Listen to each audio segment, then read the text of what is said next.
प्रिय विद्यार्थियों, आज का हमारा प्रकरण है उच्चारण स्थानानी। तो हम शुरू करते हैं उच्चारण स्थान। स्वागत। प्रिय विद्यार्थियों, नमस्कार। आज का जो हमारा प्रकरण है वह है उच्चारण स्थानानी। उच्चारण स्थान का बड़ा ही विशेष महत्व होता है, क्योंकि हम बहुत बार किसी भी शब्द का उच्चारण करते हुए बड़ी गलतियां कर देते हैं। आपके सामने स्क्रीन पर मैंने एक चित्र दिखाया है, नासिका यानी कि नाक, और दंत मूल में चित्र के माध्यम से आपको दिखाई दे रहा होगा दंत का मूल कहाँ है। दंत्य दांत यानी कि दंत, ओष्ठ यानी कि दांत और होठ, ओष्ठ यानी कि होठ से बोले जाने वाले अक्षर, ओष्ठ कंठ यानी कि ओठ और कंठ से बोले जाने वाले अक्षर, कंठ तालु यानी कंठ और तालु से बोले जाने वाले अक्षर, कंठ अर्थात कंठ से बोले जाने वाले अक्षर, तालु का चिन्ह जो है उसके माध्यम से आपको दिखाया जा रहा है कि तालु से कौन कौन से अक्षर बोले जाते हैं और तालु स्थान है कहाँ। मूर्धा जो है, यह चित्र के माध्यम से आप देख रहे हैं कि मूर्धा कहाँ है। अब हम आपको उच्चारण स्थानों में, जो कि अलौकिक जो संस्कृत भाषा थी, देववाणी संस्कृत भाषा थी, उसको लौकिक भाषा बनाने के लिए जब सभी देवगण मिलकर के भगवान शंकर के पास पहुँचे, तो भगवान शंकर से उन्होंने निवेदन किया कि प्रभु कुछ ऐसा हमें माध्यम दीजिए जिसके द्वारा हम इस देववाणी को, अलौकिक जो संस्कृत भाषा है, उसको हम लोगों तक पहुंचा सकें। तो भगवान शंकर ने उस समय नृत्य करते हुए अपना जो डमरू बजाया था, उस डमरू से उन्होंने उस डमरू को 14 बार बजाया और उससे बहुत सारे सूत्र निकल के आए थे। तो उस को माहेश्वरी सूत्र कहते हैं। उन सूत्रों को, उन्हीं सूत्रों के माध्यम से हमारी जो लौकिक संस्कृत भाषा है वो लोगों तक पहुंची। लेकिन लोगों तक पहुंचने के बाद में उच्चारण स्थानों का बड़ा विशेष महत्व था। तो अब इस दृष्टि से हम उच्चारण स्थान को पढ़ते हैं, ताकि हम किसी भी उच्चारण करते समय किसी भी अक्षर को एक सही ढंग से, सही तरीके से, एक वैज्ञानिक तरीके से उसको बोल सके। तो आपके सामने अगली स्लाइड जो है वो यह है आचार्य तुलसी सर्वोदय बाल विद्यालय के सभी बच्चों के लिए, जो कक्षा 9वीं और 10वीं में पढ़ते हैं, उन सब बच्चों के लिए पहला सूत्र हमारा है जो उच्चारण स्थानों का सूत्र के माध्यम से। और आपको लिखना कैसे, पहले सूत्र आप लिखेंगे, उसके बाद जो वर्ण आते हैं उनके नीचे वर्ण लिखेंगे, फिर उसका क्या उच्चारण स्थान है उसको लिखेंगे। इस तरह से एक सारणी बनाते हुए आपको लिखना है। मैंने इसको सीधे ही लिख दिया है वर्कशीट को। अकुह विसर्जनीया नाम कंठः, पहला सूत्र जो हमारा है, अकुह विसर्जनीया नाम कंठः। सूत्र के माध्यम से आपको दिखाई दे रहा है कौन कौन से वर्ण आएंगे, अ और आ। कु का अर्थ होता है क वर्ग। क वर्ग में कौन कौन से अक्षर आते हैं, क, ख, ग, घ और अंग।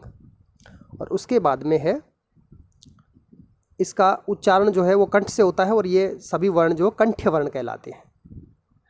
अभी मैं आपको एक और सीट के माध्यम से, आप इसको हम थोड़ा सा आगे चल के, ये जो सीट हमारी है इसको आप देखिए, इसमें स्पष्ट दिखाया गया है अकुह विसर्जनीया नाम कंठः, अ आवर्ण, क वर्ग में क, ख, ग, घ और अंग, है वर्ण, और साथ में विसर्ग।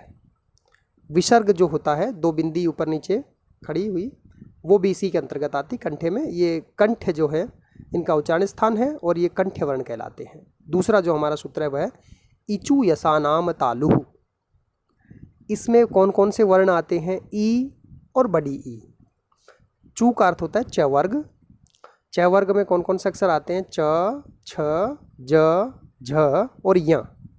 साथ में य और श। इन सभी का जो उच्चारण स्थान है वर्णों का, वो तालु कहलाता है, और इन सभी वर्णों को तालव्य वर्ण कहते हैं। अब आता है नंबर 3 पर, तीसरा सूत्र जो है वो है ऋतु रसाणाम मूर्धा। ऋतु रसाणाम मूर्धा। इसमें कौन कौन से वर्ण आते हैं, री छोटी और री बड़ी। ये आप इसको देख करके समझ सकते हैं किस तरह से मैंने इसको लिखा है, उसकी वर्तनी को देख करके, जो लिखावट है उसको देखकर समझ सकते हैं आपको छोटी और बड़ी री किस प्रकार से बनाते हैं। छोटी री में नीचे 1 बार मुड़ा हुआ है और बड़ी री में नीचे 2 बार मुड़ा है। उसके बाद में टू का अर्थ होता है ट वर्ग। देखो, कु का मतलब क वर्ग, चू का मतलब च वर्ग, टू का मतलब ट वर्ग।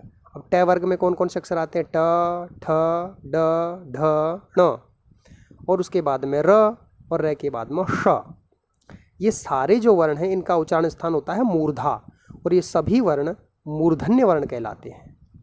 अब आते हम चौथे सूत्र पर। चौथा सूत्र है लृ तुलसानाम दन्तः। लृ तुलसानाम दन्तः, इसमें जो वर्ण आते हैं वो है लृ, ये स्वर है। तू का मतलब होता है त वर्ग, त वर्ग में त, थ, द, ध, न, और ल साथ में और श। ये सभी जो वर्ण हैं इनका उच्चारण स्थान दंत होता है, और ये सारे वर्ण दंतव्य वर्ण कहलाते हैं। पांचवा सूत्र पढ़ते हैं उपोपध्यमानिया नाम ओष्ठौ। इनमें कौन कौन से वर्ण आते हैं? ऊ और बड़ा ऊ। प वर्ग, पू का मतलब होता है प वर्ग। प वर्ग में प, फ, ब, भ, म ये अक्षर होते हैं, और उपधमानीय, उपधमानीय आते हैं दो इसमें, और इन सभी जो वर्ण हैं इनका उच्चारण स्थान ओष्ठ होता है, होठ के माध्यम से ये बोले जाते हैं, और इन सभी वर्णों को ओष्ठ वर्ण कहते हैं। अब आते हैं नंबर 6 सूत्र पर। छठा सूत्र जो हमारा है वह है यमंगणना नाम नासिका। ये नाक के माध्यम से बोले जाते हैं, और कौन कौन से वर्ण आते हैं इसमें? य, म, अंग, ण, न, ये सभी नाक के माध्यम से बोले जाते हैं, इसलिए इनका उच्चारण स्थान नासिका होती है, और इन सभी वर्णों को नासिक्य वर्ण कहते हैं। नंबर 7वां है एदैतोः कंठतालु। इसमें केवल दो ही वर्ण आते हैं, ए और आई। ए और आई, इनका जो उच्चारण स्थान है वो कंठ और तालु होता है। दो हैं इसके उच्चारण स्थान, क्योंकि ए जो है वो अ और ई से मिलके बना है। अ का उच्चारण स्थान कंठ होता है और ई का उच्चारण स्थान तालु होता है। अ और ई से मिलके ए बना है, इसलिए इन दोनों वर्णों से मिलने के बाद में ए वर्ण का दो उच्चारण स्थान होते हैं, कंठ और तालु, और इनको दोनों को, ए और आई को, कंठ्य और तालव्य वर्ण कहते हैं। नंबर 8 पे है ओदौतोः कंठोष्ठ। इसमें केवल दो अक्षर आते हैं, ओ और औ। इनका उच्चारण स्थान कंठ ओष्ठ होता है। इसके भी दो उच्चारण स्थान हो गए, क्योंकि ओ जो वर्ण है वह अ और ऊ से मिलके बना है। अ का उच्चारण स्थान कंठ होता है और ऊ का उच्चारण स्थान ओष्ठ होता है, इसलिए अ और ऊ से मिलके ओ बना है। इसी दृष्टि से इसके दो उच्चारण स्थान हो गए, कंठ ओष्ठ, और इन दोनों वर्णों को कंठोष्ठ वर्ण कहते हैं। नंबर 9 पे आते हैं वकारस्य दंतोष्ठम। व, इसमें केवल एक ही वर्ण आता है व, और इस व वर्ण का उच्चारण स्थान है दंतोष्ठ, और इस व वर्ण को दंतोष्ठ वर्ण कहते हैं।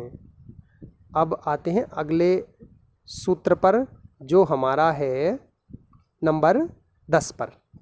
नंबर 10वां है जिह्वामूलीयस्य जिह्वामूलम, अर्थात जिह्वामूलीय जो वर्ण होते हैं उनका उच्चारण स्थान जिह्वामूल होता है। उसको हम लिखित में आपको समझाएंगे। पहले हम 11वें को पढ़ लेते हैं इसके साथ में ही।